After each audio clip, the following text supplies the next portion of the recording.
আমাকে একটা রিফাইন তেলের বোতল দাও তো। রিফাইন তেল কি 500 বোতলটা? হ্যাঁ হ্যাঁ।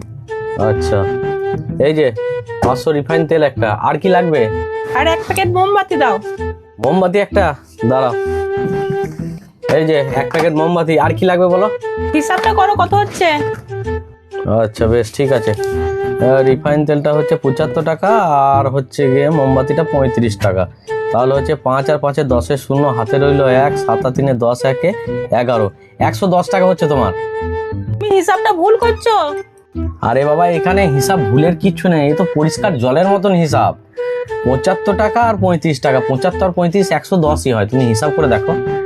আমাকে দাও, আমি হিসাবটা করে দিচ্ছি। 5 আর 5 10, হাতে থাকলো 1। তোমার হাতে 1 ছিল না, হাতে পেন ছিল, 1-এর কথা বাদ দাও। আর 7 আর 3 হচ্ছে 10, তাহলে পুরোপুরি এখানে 100 টাকা হচ্ছে। তুমি এখানে 110 টাকা বলছো, 10 টাকা বেশি নিচ্ছ। আমি বোকা হলেও না হিসাবে খুব পাকা, আমি অঙ্কে আমার খুব বুদ্ধি, বুঝলে।